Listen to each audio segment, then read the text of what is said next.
The cold wind cut through Maya's thin jacket like a knife as she pressed herself deeper into the doorway of the old building. Her stomach growled loudly, reminding her that she hadn't eaten anything since yesterday morning when the kind lady at the bakery gave her a day-old muffin. At 17, Maya had learned to ignore hunger. She had learned to ignore a lot of things. She pulled out her most precious possession from her worn backpack, a small Bluetooth speaker that she had saved up for months to buy.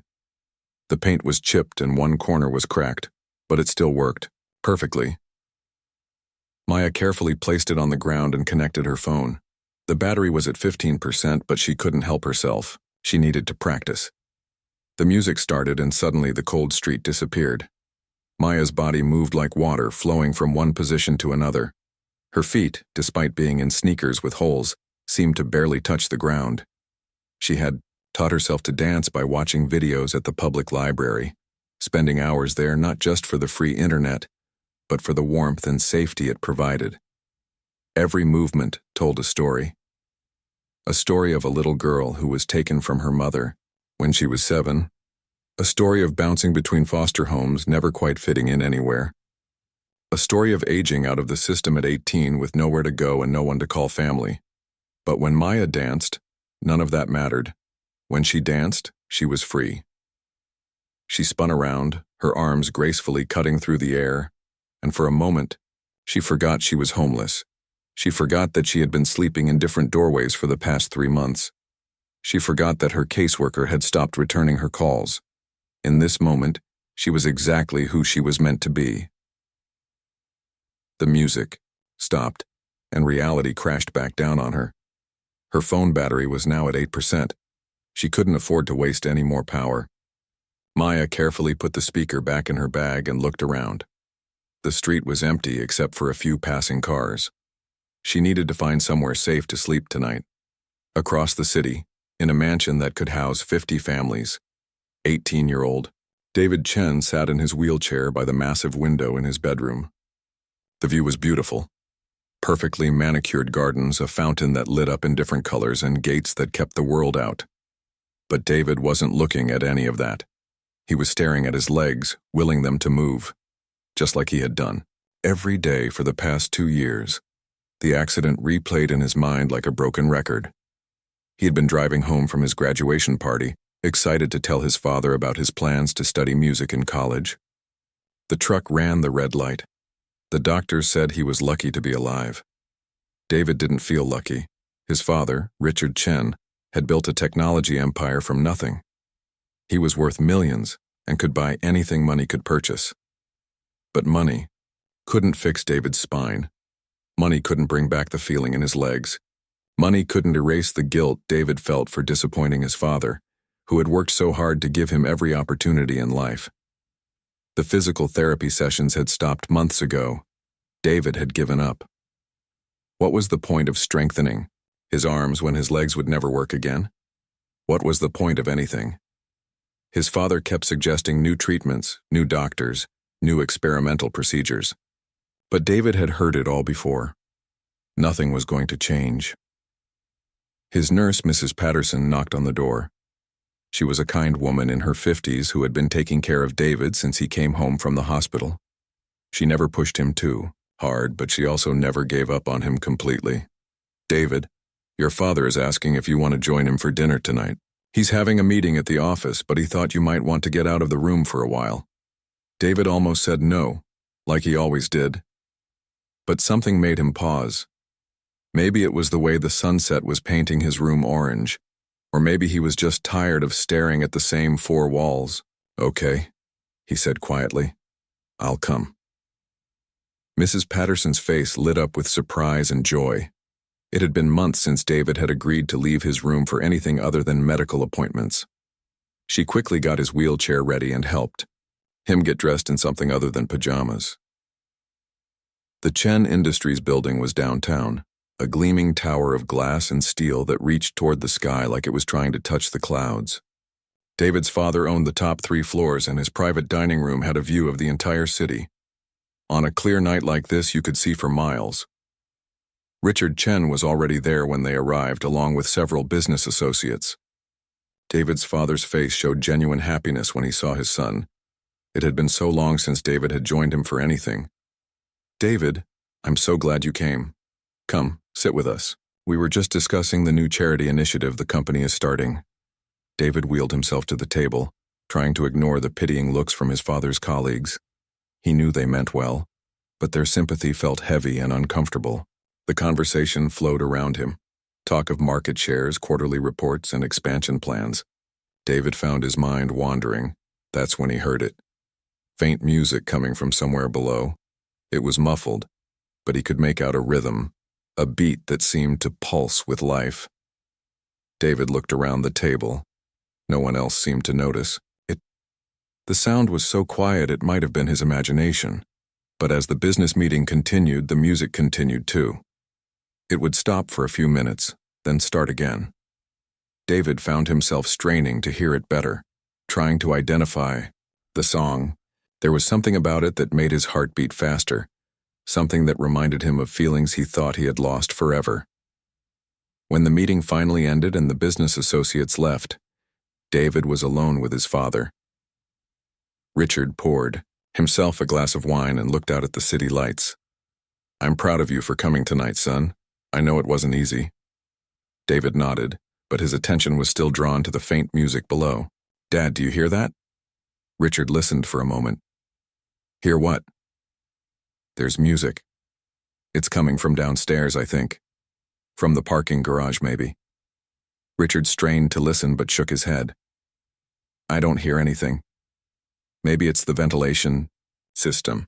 These old buildings make all kinds of noises." But David knew it wasn't the building. Someone was playing music down there, and whoever it was had been playing for over an hour. The same songs over and over, like they were practicing something, like they were preparing for something important. For the first time in 2 years, David felt curious about something. The music had woken up a part of him that had been sleeping since the accident. He wanted to know who was making those sounds that seemed to carry so much emotion and energy. "Mrs. Patterson," David called to his nurse, who was waiting patiently by the door. "Would you take me downstairs? I want to check something in the parking garage." Mrs. Patterson looked surprised, but she had learned not to question the rare moments when David showed interest in anything. "Of course, David. Whatever you need." As they made their way to the elevator, David's heart was beating faster than it had in months. He didn't know what he would find in that parking garage, but something told him his life was about to change in ways he couldn't imagine. The music was getting clearer now, and with it came a feeling he had almost forgotten: hope. The elevator doors opened with a soft ding, and David felt his heart racing as Mrs. Patterson wheeled him into the underground parking garage. The music was much clearer now, echoing off the concrete walls and filling the empty space with rhythm and life. But it wasn't just music. There was something else. The sound of feet moving, quick and light like someone dancing. David held up his hand, signaling Mrs. Patterson to stop. He wanted to listen first, to understand what he was hearing before they got closer. The song was something modern, with a strong beat that seemed to pulse through the floor and up into his wheelchair. But more than the music, it was the movement. He could hear that fascinated him. Every step, every jump, every turn seemed to tell a story. "Should we go back upstairs?" Mrs. Patterson whispered, sensing that maybe they were interrupting something private. "No," David said softly. "Just, let's be quiet. I don't want to scare whoever it is." They moved slowly between the parked cars, following the sound. David's hands gripped the wheels of his chair, his palms sweaty with nervousness. He hadn't felt this kind of anticipation in so long that he had almost forgotten what it felt like. As they rounded the corner of a large concrete pillar, David saw her. Maya was in the center of the garage, in a space between two cars where someone had left enough room for her to move freely. Her back was to them, and she was completely lost in her dance. Her movements were incredible, fluid and powerful at the same time. She spun and leaped like gravity didn't apply to her. Her worn sneakers barely made a sound on the concrete floor. David watched in amazement as Maya told a story with her body. He could see pain in some of her movements, but also hope. There was struggle, but also determination. Without even knowing her story, David could feel the emotions she was expressing through her dance. It was like watching someone pour their heart out without saying a single word. The song ended, and Maya stopped, breathing heavily. She wiped sweat from her forehead with the back of her hand and reached for her phone to choose another song. That's when she saw them. Maya froze, her hand halfway to her phone. Her eyes went wide with fear and embarrassment. She had been caught. This was private property, and she wasn't supposed to be here. Her mind raced through possible excuses, but she knew there was no good explanation for why a homeless girl was dancing in a rich person's parking garage. "I'm sorry," Maya said quickly, her voice shaking. "I know I'm not supposed to be here. I needed somewhere safe to practice. I'll leave right now. Please don't call the police." She started gathering her things frantically, shoving her speaker into her backpack with trembling hands. Her phone slipped from her fingers and clattered onto the concrete floor. She bent to pick it up, and David could see that she was trying not to cry. "Wait," David said gently. "Please don't go." Maya looked up at him, confused. She had expected anger or threats or demands that she leave immediately. She hadn't expected kindness. "I'm David," he said, offering a small smile. "This is Mrs. Patterson. We heard your music from upstairs and came down to see what was going on. I hope you don't mind." Maya stood slowly, still clutching her phone. She looked at David's wheelchair, then back at his face. There was something in his eyes that made her feel less afraid. Not pity, like she was used to seeing from most people. Just genuine interest. "I'm Maya," she said quietly. "I really am sorry for being here without permission. I know it looks bad." "It doesn't look bad at all," David said honestly. "It looks beautiful. I've never seen anyone dance like that before." Maya felt her cheeks get warm. No one had ever complimented her dancing before. The few people who had seen her practice usually just told her to keep it down or move along. "You were really listening?" she asked.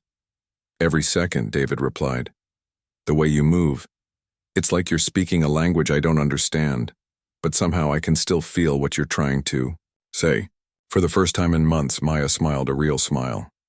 Not the polite smile she gave to social workers or the fake smile she used when people stared at her on the street. A genuine, happy smile. "Would you?" David hesitated, not wanting to push too hard.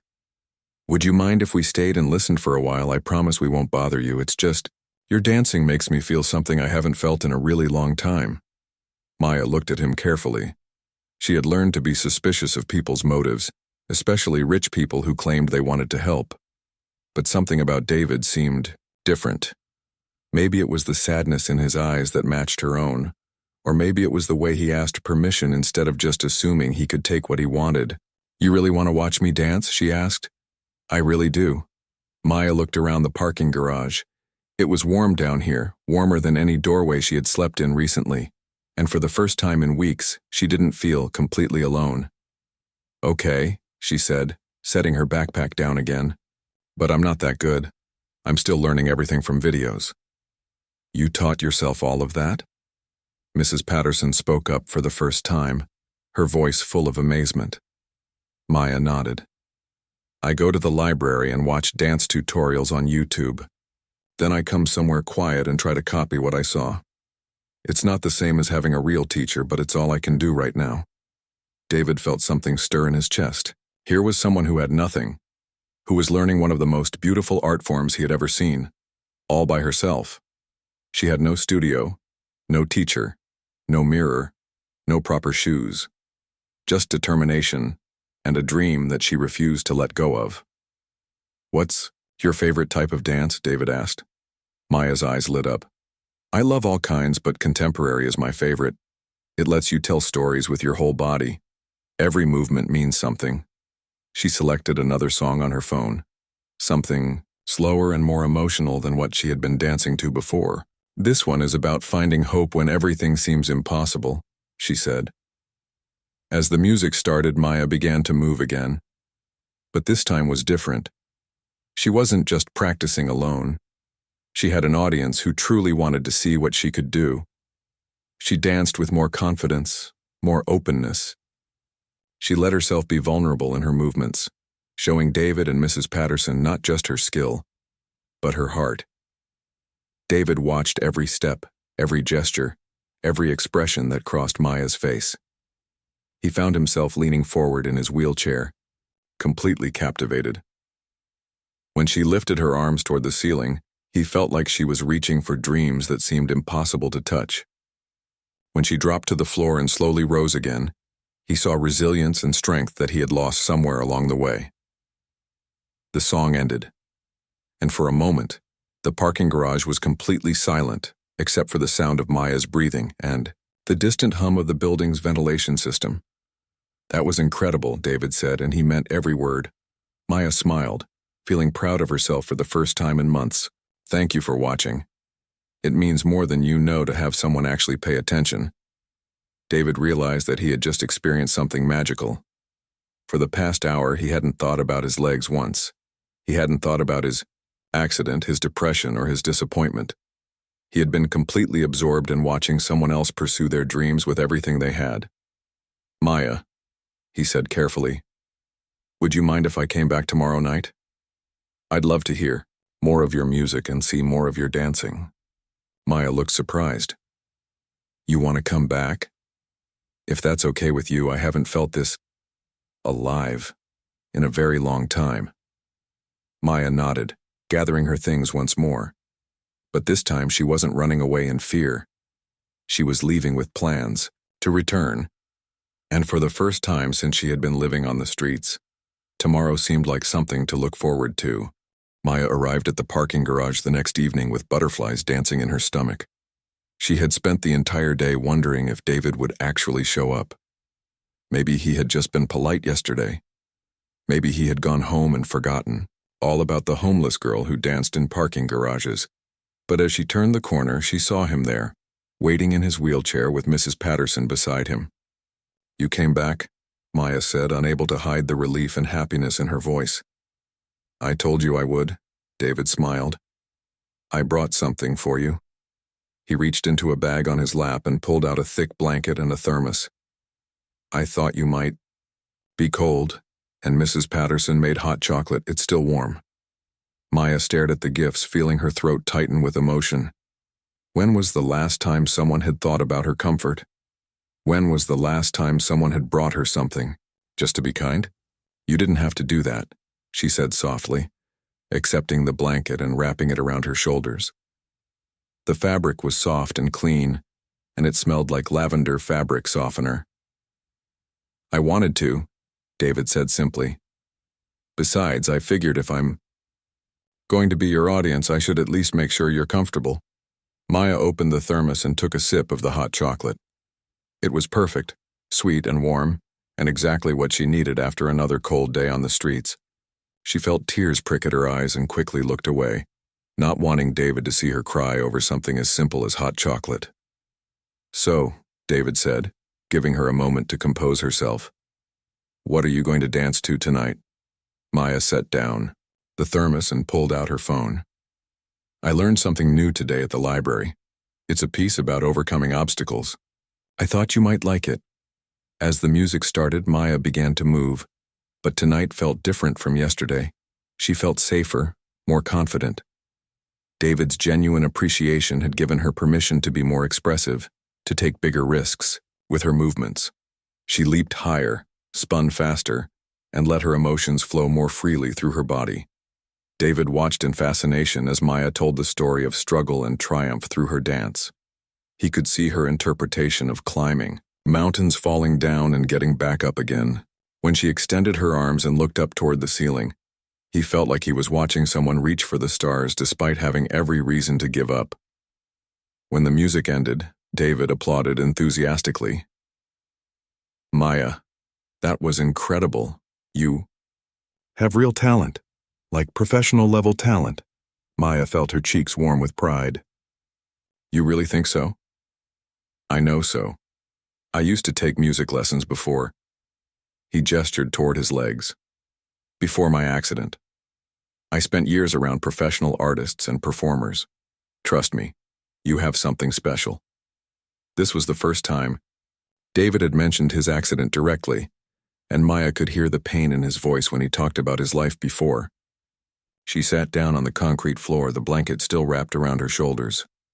"What kind of music did you play?" she asked gently. David's hands moved to his lap, his fingers unconsciously moving like he was playing invisible keys. "Piano, mostly. Some composition, too. I was supposed to study music in college before." He trailed off. "What's stopping you now?" Maya asked. David looked at her with surprise. "What do you mean?" "I mean, your hands still work, right? You can still play piano." "It's not that simple, Maya. Everything changed after the accident. I can't do the things I used to do." Maya was quiet for a moment, thinking.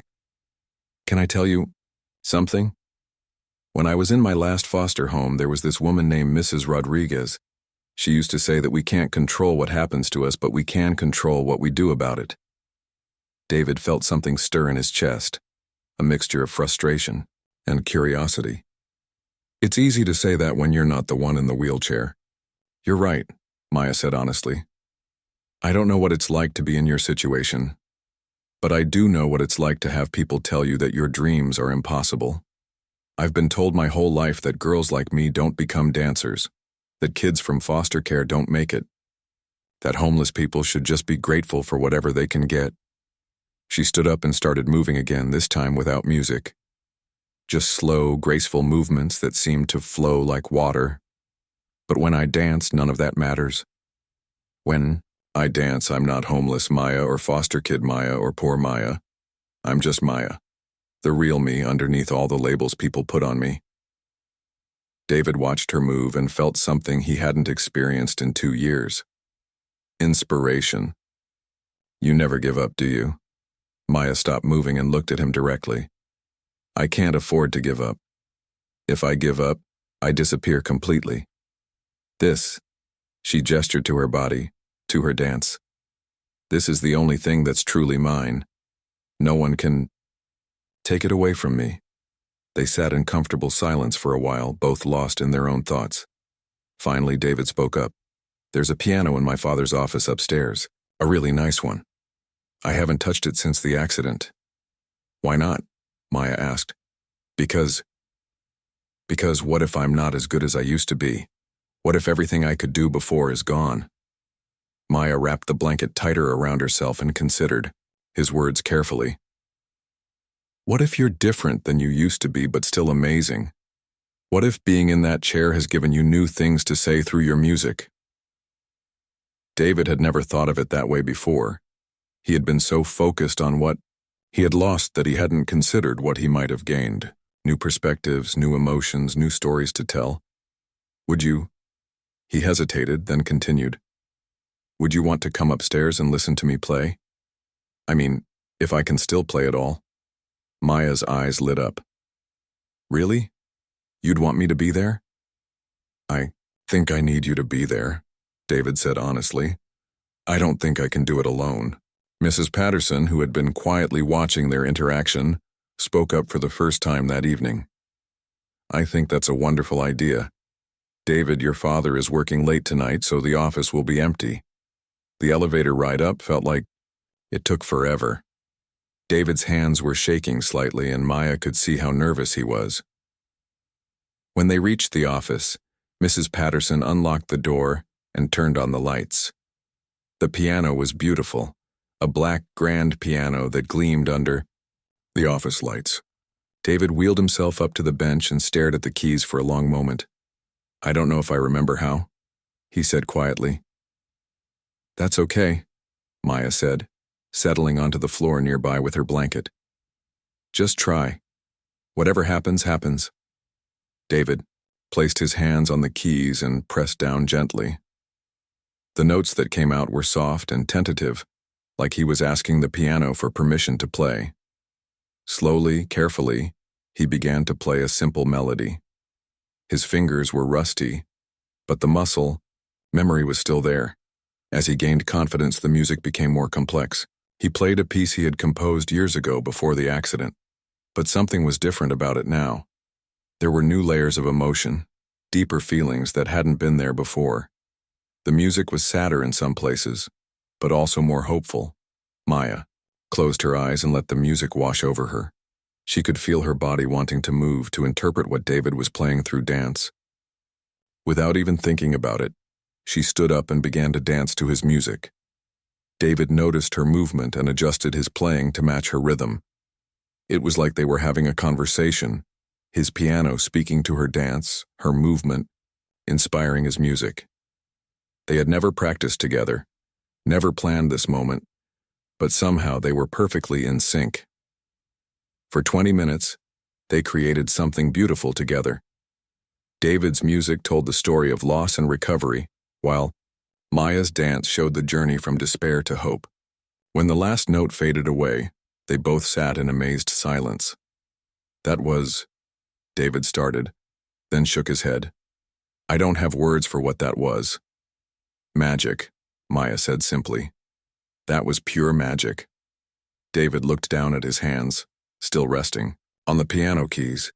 For the first time since his accident, he felt like himself again. Not the broken version of himself, not the disabled version, just himself. "Maya," he said, "I think we make a pretty good team." Maya smiled, wrapping the blanket around herself like a cape. "I think so too." As Mrs. Patterson drove Maya to a safe place to sleep that night, David sat alone at the piano, playing softly. Tomorrow, he would ask Maya to come back. Tomorrow, they would create more music and more magic together.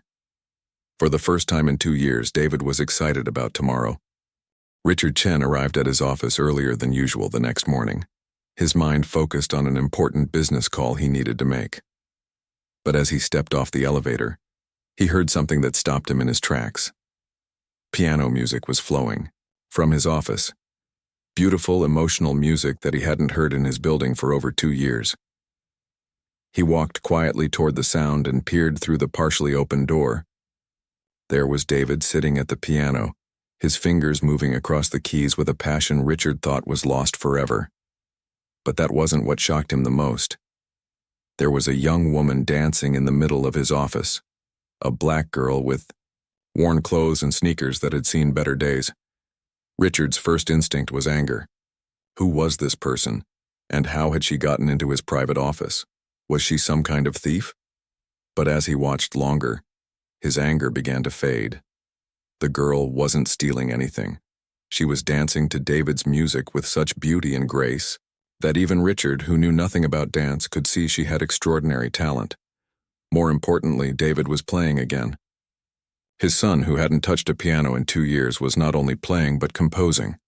Richard could hear new melodies, new emotions in the music that hadn't been there before the accident. David looked alive in a way Richard hadn't seen since before that terrible night. The music came to an end, and Richard heard David and the girl talking and laughing together. When was the last time he had heard his son laugh? Really laugh, not the polite sounds he made during family dinners or doctor visits. Richard cleared his throat and stepped into the room. Both David and Maya froze when they saw him. Maya immediately started gathering her things, her face showing the panic of someone who expected to be in serious trouble. "Dad," David said quickly, "this is Maya. She's my friend." Richard looked at Maya, who was clutching her small backpack and avoiding eye contact. He could see she was preparing to run, probably expecting to be yelled at or worse. But Richard was a smart businessman, and he had learned to read people quickly. This girl wasn't a threat, she was scared.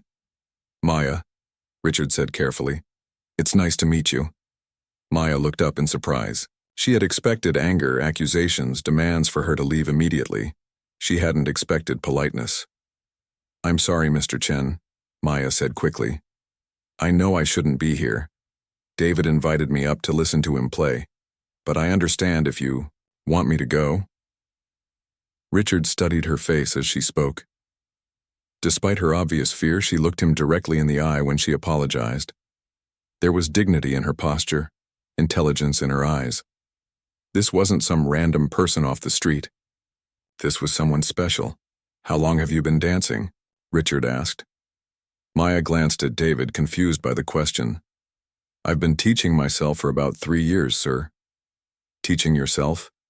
Richard raised an eyebrow. "You mean you've never had lessons?" No, sir. I learn from videos at the library and practice wherever I can find space. Richard was quiet for a long moment processing this information. He looked at his son, who was watching the interaction nervously, clearly protective of his new friend. David, Richard said finally, could you give Maya and me a moment to talk privately? David's face showed concern. Dad, please don't. It's okay, Richard said gently. I just want to get to know your friend better. After David reluctantly left the room, Richard gestured for Maya to sit down. She perched on the edge of a chair, ready to bolt if necessary. Maya, I'm going to ask you some questions, and I'd appreciate honest answers. Can you do that for me? Maya nodded, though her hands were shaking slightly. Where do you live? Maya was quiet for a long moment. I don't really have a permanent address right now, sir. Are you homeless? The word hung in the air between them. Maya had never said it out loud to someone like Richard Chen, someone with power, someone who could make decisions about her life. Yes, sir, she said quietly. How old are you? 17. And you're out there on your own? Maya nodded, not trusting her voice. Richard leaned back in his chair, his business mind working through the implications. A 17-year-old girl, homeless with extraordinary talent and no support system. But more than that, a 17-year-old girl who had somehow brought his son back to life. Maya, I want to tell you something about David. Before his accident, he was one of the most talented young musicians I'd ever heard. After the accident, he gave up completely. He wouldn't play, wouldn't compose, wouldn't even listen to music. For 2 years, I watched my son disappear into depression and despair. Maya listened carefully, beginning to understand where this conversation was heading. Yesterday, Mrs. Patterson told me that David had played piano for the first time since the accident. She said he had a friend with him, someone who danced while he played. That was you, wasn't it? Yes, sir. This morning, I came to the office and heard my son playing again. Not just playing, but creating new music. And there you were, dancing like I've never seen anyone dance before. Richard stood up and walked to the window, looking out at the city. I'm a businessman, Maya. I understand the value of things. And what I see is that you've given my son something I couldn't buy with all my money. Hope. Maya felt tears forming in her eyes, but tried to hold them back. But I also see a young woman with incredible talent who's living on the streets with no support, no opportunities, no safety net. That's not acceptable. Maya's heart sank.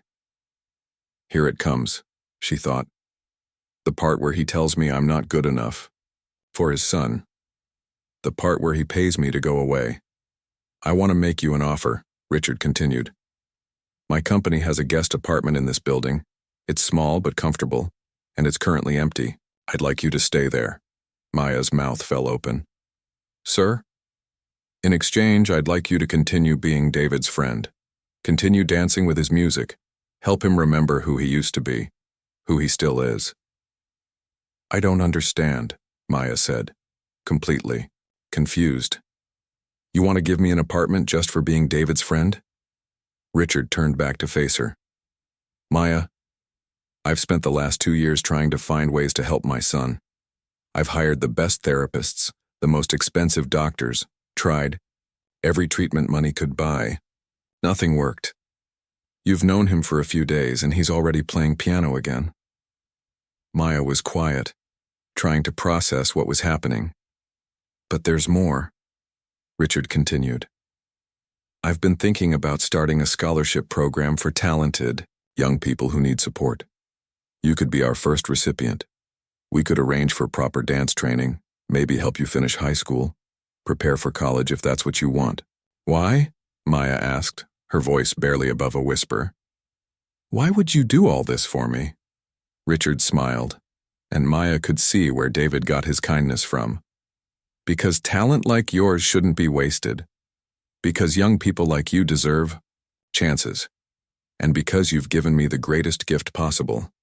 You've given me my son back. The door opened and David wheeled back in, unable to wait any longer. Is everything okay? He asked, looking between his father and Maya. Maya looked at David, then back at Richard. Mr. Chen just offered me a place to stay and help with dance training. David's face lit up with joy and relief.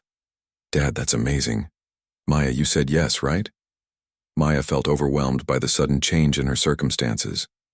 This morning she had woken up in a doorway, wondering where she would find her next meal. Now she was being offered an apartment, dance training, and educational opportunities. I don't know what to say, she said honestly. Say yes, David encouraged. Please say yes. Richard watched as Maya struggled with the decision.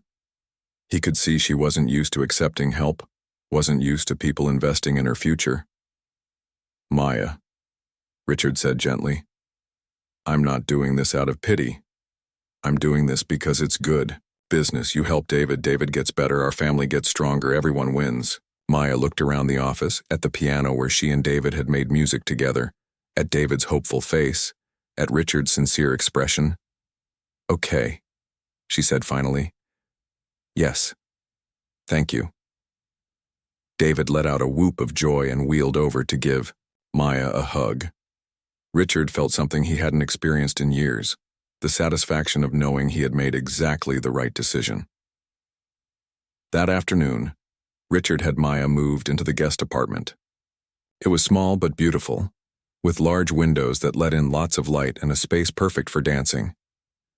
Maya stood in the middle of her new home, still hardly believing it was real. David came to visit that evening, and they sat by the window, talking about their dreams and their plans. For the first time in their lives, both of them had hope for the future. And for Richard, watching from his office window as his son laughed with his friend, it felt like his family was finally healing from wounds that had seemed impossible to repair. 6 months later, Maya stood in front of her bedroom mirror, hardly recognizing the person staring back at her. Her hair was healthy and shiny. Her clothes were new and fitted properly, and most importantly, her eyes held a confidence that had never been there before.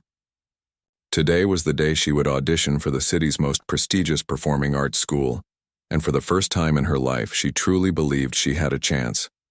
The transformation hadn't happened overnight. The first few weeks in the guest apartment had been difficult. Maya kept expecting someone to tell her it was all a mistake, that she had to leave. She slept on the floor for the first month because the bed felt too luxurious, too good to be real. But slowly, with David's friendship and Richard's patient support, she began to believe that this new life was truly hers. Richard had kept his promise about the scholarship program. Maya was officially the first recipient of the Chen Foundation grant for emerging artists. She had been enrolled in a program to finish her high school degree while also taking professional dance classes 3 times a week. Her instructor, Miss Rodriguez, was a former principal dancer who had seen raw talent before, but nothing quite like Maya. That girl has something special, Miss Rodriguez had told Richard after Maya's first month of classes. She moves like she's been dancing professionally for years, but she's hungry to learn in a way that most trained dancers aren't. She appreciates every single lesson because she knows how rare this opportunity is.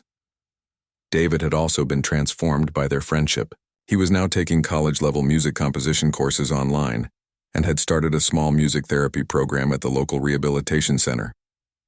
Working with other people who had disabilities had helped him see that his wheelchair didn't define his limitations, his attitude did.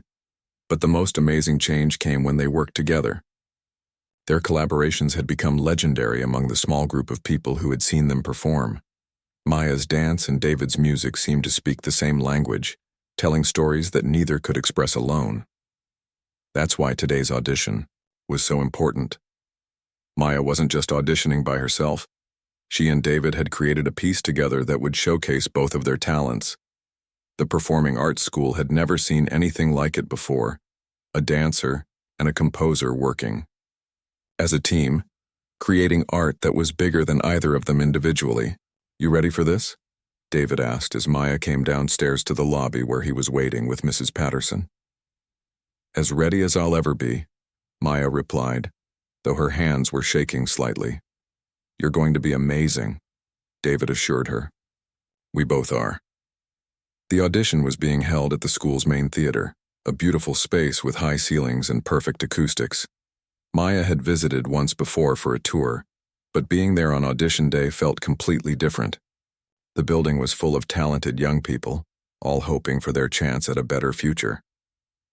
Maya checked in at the registration table while David was escorted to the piano that had been set up on stage.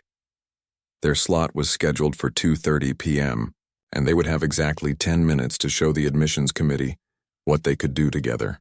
Next up, the stage manager called. Maya Johnson and David Chen performing an original collaboration. Maya walked onto the stage, her heart pounding so hard she was sure the audience could hear it. The audition panel consisted of 5 people: the school's director, 2 dance instructors, a music teacher, and a guest judge who was a professional choreographer from New York. "Good afternoon," the director said kindly. "Please introduce yourselves and tell us what you'll be performing." Today, Maya stepped forward. "My name is Maya Johnson, and this is my friend and collaborator David Chen. We're going to perform an original piece called Rising. It's about finding strength in unexpected places and discovering that sometimes our greatest challenges can become our greatest gifts." David added, "The music is composed specifically for Maya's choreography, and her dance interprets emotions that I try to express through the piano. We believe that art is most powerful when it brings people together across different abilities and backgrounds." The judges nodded, intrigued. They had seen many auditions, but never one quite like this. "Whenever you're ready," the director said. David placed his hands on the piano keys and began to play. The opening notes were soft and uncertain, representing the confusion and fear that both he and Maya had felt in their darkest moments. Maya began her dance in the shadows at the back of the stage, her movements small and hesitant, showing someone who had lost hope. As the music grew stronger, Maya moved forward into the light. Her dance showed the slow process of healing, of learning to trust again, of discovering inner strength. David's music supported every movement, building in intensity as Maya's confidence grew. The most powerful moment came in the middle of the piece. David played a section that represented his accident, the music becoming discordant and painful. Maya's dance showed someone falling, struggling, feeling broken. But then slowly, both the music and the movement began to transform the pain into something beautiful. Maya danced the story of their friendship, how 2 broken people had found each other and discovered that their wounds could become sources of strength rather than weakness. David's music showed how his disability had given him new depths of emotion to explore in his compositions. The piece ended with Maya and David creating something together that neither could have achieved alone. Maya's final movements were powerful and free, while David's music soared with hope and possibility. As the last note faded, Maya stood in the center of the stage, breathing hard but radiant with pride. The theater was completely silent for a moment. Then the guest judge from New York began to clap, followed by the other panel members. Even some of the other audition candidates who had been watching from the wings joined in the applause. "That was extraordinary," the director said, her voice filled with emotion. "In 20 years of running this school, I've never seen anything quite like what you 2 just created together." The music teacher spoke up. "David, your composition was sophisticated and deeply moving. Have you considered applying to our music program as well?" David looked surprised. "I hadn't thought about it. I've been so focused on helping Maya prepare for her audition." "Well, think about it," the dance instructor said. "We've never had a collaborative program before, but after seeing what you 2 can create together, maybe it's time we started one." 3 weeks later, Maya was sitting in David's music room when her phone rang. The caller ID showed the Performing Arts School's number, and both she and David held their breath as she answered. "Maya, this is Director Williams from the Metropolitan Performing Arts Academy. I'm calling with good news. We'd like to offer you a full scholarship to our dance program, starting in the fall semester." Maya felt her knees give out, and she sank into a chair. "Really? I got in?" "You got in," Director Williams confirmed. "But that's not all. We've also decided to create a new collaborative arts program, and we'd like you and David to be our pilot students. David, if you're interested, we'd like to offer you admission to our music composition program." Maya looked at David, who was staring at her with his mouth open. "Did you hear that?" she whispered. David nodded, too shocked to speak. There's one more thing, Director Williams continued. We've been contacted by several other schools who heard about your audition. There's interest in having you perform your piece at a National Arts Education Conference next spring. Would you be interested? Maya looked around the room that had become her safe space over the past months. 6 months ago, she had been sleeping in doorways and practicing dance in parking garages. Now she was being offered opportunities she had never dared to dream about. Yes, she said firmly. We're interested in all of it. After she hung up the phone, Maya and David sat in amazed silence for several minutes. Can you believe this is really happening? Maya finally asked. A year ago, I didn't think I'd ever be happy again, David said quietly. I thought my life was over. But meeting you, helping you, it gave me a reason to try again. Maya smiled. You know what the real wonder is? It's not that we both got into school or that we might perform all over the country. The real wonder is that we found each other when we both needed someone the most. David nodded. Two people who thought they were broken, and together we figured out how to be whole again. As the sun set outside the window, Maya and David began planning their next piece. A dance and music collaboration about hope, friendship, and the magic that happens when people believe in each other's dreams. They had learned that sometimes the most beautiful art comes from the most unexpected places, and the strongest friendships are built between people who understand what it means to overcome the impossible. Their story had become proof that wonders don't always look like miracles. Sometimes they look like a homeless girl and a boy in a wheelchair, creating something beautiful together in a world that told them both they couldn't succeed. But they had succeeded, and now they were ready to help others believe in their own impossible dreams.